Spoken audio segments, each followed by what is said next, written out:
Ismu baraka. Assalamu alaikum. How are you guys doing? I said I was going to come live today at 3, and so I am here. And today we are going to go over and get little bit longer detail for a post that I just posted about the 10 signs of insulin resistance. This is really important. So in my research around insulin resistance, I came across a study that showed that people with diabetes, on average, when they followed a group of people, I believe it was something like 1,400 people, over a span of 2 decades, they found that signs of insulin resistance actually begin on average about 14 years before someone is actually diagnosed diabetic. This is absolutely essential information because oftentimes when people are diagnosed with diabetes, they feel like, oh no, this just came out of the blue. I thought I was fine. And it's because a lot of the most common symptoms of insulin resistance are overlooked, right? So if you are just joining me, my name is Mubaraka Ibrahim, and I am your health and happiness coach. And if you believe that physical, mental, and spiritual well-being is intertwined, and the weakness of one weakens them all, and the strengthening of one strengthens them all, then you have found your tribe. I'm looking at the birds in the bird feeder. They're making noise. Then you have found your tribe, because here on the Fit Muslim Life platform, what we talk about is food, faith, and fitness. And today we are particularly talking about insulin resistance. So you can scroll this profile and you can see the video that I just posted. It's a 1-minute edition of Put a Finger Down if you have these signs. So when we talk about insulin resistance, let's really quickly talk about what is insulin resistance and why it's such an important thing for you to catch before it gets to extreme levels. So insulin resistance is when your body is no longer able to effectively and efficiently produce insulin that allows energy to go into your cells. So I want you to think of it sort of like if there was a key that had to open a door, right? Every time that you take in carbohydrates, all right, it is converted into glucose and glycogen. Well, what glucose and glycogen does is it comes inside of your bloodstream, and then your body releases a hormone called insulin. Insulin actually opens up your cells that allows you to pull in the glucose so that your body can actually use it for energy. This is an important point. Why is this an important point? Because if you don't have the energy that you need, but you are overweight, it doesn't mean that you don't have energy. It means that your body is not able to convert the food that you're eating and the fat that you're storing into energy for the body. So fat is essentially stored energy. If you're overweight and you have no energy, your body cannot access the energy that is stored. That is a sign of insulin resistance. There is the key that's supposed to open up the lock is not working. So super important that to make that as a note. So when you have insulin resistance, that key that's supposed to open up the door, think of it kind of like it gets rusty and it doesn't open the door the way it's supposed to. What are some signs that that key is getting rusty before it just absolutely gets ready to break, right? When it breaks, that's when your doctor says, hey, you have diabetes. I need to put you on metformin. I need to put you on insulin, all of those things, right? And it happens. And let me also be very clear that I am specifically talking about type 2 diabetes. I am not referring to type 1 diabetes, right? Type 1 diabetes is genetic, and it actually is, it is developed in childhood. Used to be called, it can be developed via some medical conditions, but it's generally developed in childhood. So we're specifically talking about type 2 diabetes, right? Children can get type 2 diabetes. Type 2 diabetes happens when that key, that insulin resistance, actually gets ready to break. Now, the good news is, number one, type 2 diabetes can be prevented even if you have a family history of type 2 diabetes. I personally have a family history of type 2 diabetes, so I'm super, super conscious of how my body is reacting to carbohydrates and to sugar. My mother had diabetes. She died from unmanaged diabetes for over 30 years. Her mother and her father had diabetes. I have sisters with diabetes, right? There's a really strong tendency in my family to diabetes, but that doesn't mean that I am definitely going to get diabetes. Again, when it comes to developing diabetes, it is a lifestyle disease. That means even if you have a genetic propensity towards it, it doesn't mean that you absolutely positively you're going to get it. It means that you need to be conscious of that and make sure that you don't use a lifestyle that will turn that gene on, right? Because essentially we have the ability to control genes and how they are turned on and turned off. We don't want to turn that gene on. So knowing that diabetes began to develop up to 14 years before you're actually diagnosed with it, and it's estimated that there are millions of people in America who are already diabetic and they just don't know. So how do you know whether or not this is something that you should be concerned over? We're going to go fairly quickly. I'm going to try not to make this an hour video, right? Over 10 signs, right?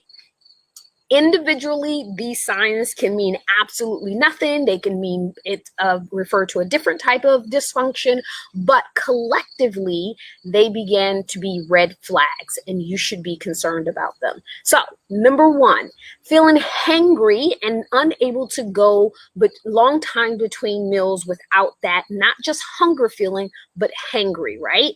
We tease and we say, you know what? Yeah, don't talk to me until I've had something to eat. But in general, that's actually not a good thing. If you not only feel hungry, but you also feel irritable, moody, and it's only solved when you actually eat food, then you should just be conscious of that your body may be trying to tell you something. Not just a hungry feeling, but a hangry feeling. The second thing is, if after you've gone 4 hours and you haven't eaten, and now you're like, oh my God, I finally get something to eat, and then you sit down and you eat a meal, but immediately after you're feeling extremely lethargic and tired, right? In the Black community, we call this the itis. And again, something that is made light of, but certainly can be a red flag if it is coupled with other symptoms, right? So if every time you eat, I'm not just talking about eating because you've had Thanksgiving dinner or you had a huge meal. If you sit down to eat your food and after you eat your food, you're really tired, that is a sign of insulin resistance. Number three, if you've already been diagnosed pre-diabetic, which is insulin resistance, diabetic, which is insulin resistance, PCOS, which is insulin resistance, right? We're going to talk about PCOS in much more detail this week and exactly what it is and the symptoms and signs of PCOS. But for today, if you've already gotten this diagnosis, then you should know that all of those things are hormonal imbalances related to insulin resistance, right? Number four, if you have a difficult time losing weight, even if you're eating low calorie and low fat, this can be a whole live in itself. So I'm not going to get into super, super detail about this, but bottom line is you are not a bank. It is not calories in versus calories out. If it was that simple, then we would not have obesity as an epidemic. But if you have really been trying everything, right? So I was there. I feel you. You watching your calories, you're eating low fat, you're eating whole grains, and you barely make the scale move, then you need to look at not how much you're eating, but what you're actually eating, right? So that is another sign. Again, coupled with other things, these could be red flags. If you're carrying extra weight and most of that weight comes in the form of belly fat, right? We know through research that belly fat is directly related to insulin resistance. That is another sign. If you feel sad and depressed and just eating sugar makes you feel better, right? Again, something that we make light of, which may not necessarily be an alarming thing, but when coupled with other things, when coupled with some of these other symptoms, they could be red flags, right? When you're like literally like, oh my God, I'm so depressed. I must have chocolate. I must have chips. Please go get me some donuts or I'm going to strangle somebody. All of those are signs, okay? They are signs of insulin resistance. If you have, and I posted about this the other day, if you have hyperpigmentation on your cheeks, on your forehead, you're a female and you're starting to grow some chest hairs, you're starting to have lots of hairs in places that men normally grow hair, that is another sign of insulin resistance. That is an imbalance of hormones. Your testosterone may be high. That's also a sign of PCOS, which we're going to talk about later this week. So make sure that you put on your notifications for my posts and my lives, because we are going to get in some detail about PCOS. If you have literally been told by your doctor, hey, let's get an A1C test. Again, I'm going to put a little ding ding as an important note on this one, is an A1C test is a blood test that your doctor gives you, and what it does, it will show the doctor your average insulin level over the past couple of months. Anything above a 5.5 is considered pre-diabetes. And when you get into the sixes, your doctor will officially diagnose you with diabetes. So if you've been told, hey, your A1C is 5.5 or your A1C is 7, obviously you have diabetes and you have insulin resistance. Another sign is that you don't just want carbs, right? Like you literally intensely crave them. I'm not talking about period cravings, right? That's a whole nother issue. I'm talking about like any time of the month. You feel like you absolutely have to have a cookie, have to have pasta, have to have bread, even if it's whole wheat, even if it's brown, right? When you intensely crave juice, I gotta have my smoothie every single morning. I gotta juice 5 carrots, 2 apples, and 3 bananas because that's my morning drink. And if I don't have it, then I'm gonna be cranky, right? That is considered, yes. And let me say, yes, addiction to fruit is also an addiction to sugar. All right. So I'm not talking about just wanting it. I'm talking about like you have intense cravings. You know the difference. And another sign, the 10th sign, is that if you get a full night's sleep and you wake up completely exhausted, that is another sign of insulin resistance. So pay attention to your body. Again, one of these things happening, you're going through a stressful time. You can't really sleep, and you have nothing else going on this list, then you may not have insulin resistant. But if you have 3 or more or 4 of these things that I just mentioned, you need to really start making efforts in your diet, in your lifestyle, to eliminate added sugar. That is where you need to start. Eliminate added sugar. If you have 5 or more of these things, you need to make some serious diet and lifestyle changes, right? So you want to make sure that you are paying attention to your body. Our body is a wonderful machine, and it will actually tell us when something is wrong. We just need to listen to it when it speaks to us. We need to stop, pause, pay attention to our body, and respond appropriately, right? So we want to avoid getting to the point where we have to reverse diabetes. And yes, type 2 diabetes is completely reversible. We know this.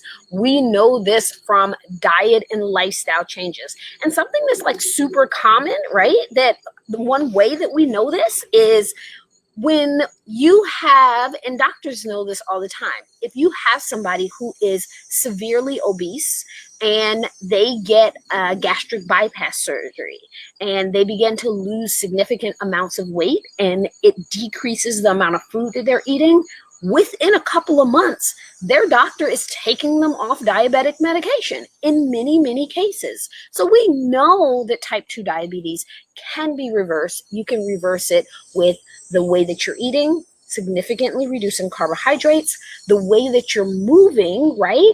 Everybody wants to say, hey, I'm going to start exercising, so I'm going to walk every day. But if you have diabetes, the best thing that you can do for your diabetes, for your insulin resistance, is actually to do strength training. Strength training is the prescription for insulin resistance. Cardiovascular training is the prescription for high blood pressure, right? So there's a difference. Movement is medicine. It's really important that we understand that we can make significant changes in our health and our healing just by changing what we eat, when we eat, and how we move. Super, super important. So I hope that was a little bit more clarity on, now we're doing reels and we have to fit everything within 1 minute, but I thought that it would not do it justice for me to come to give you a little bit more explanation. So again, if you have 3 of these symptoms, then you should start by eliminating sugar inside of your diet. If you have 5 or more of these symptoms, then you could really benefit from my metabolic coaching program coming up. Go ahead and comment coaching inside of the comments or send me a DM with coaching and I will send you all the details about that. And make sure that you put on notifications and you put on the follow button so that you can be notified when I go live. We're going to talk about PCOS later this week, and we're going to get a little bit more detailed about what exactly do we need to do in order to start reversing insulin resistance right now. All right. So I will talk to you soon. You guys have a great day. Remember to eat and move with intentions. All right. All right. Talk to you soon. Assalamu alaikum.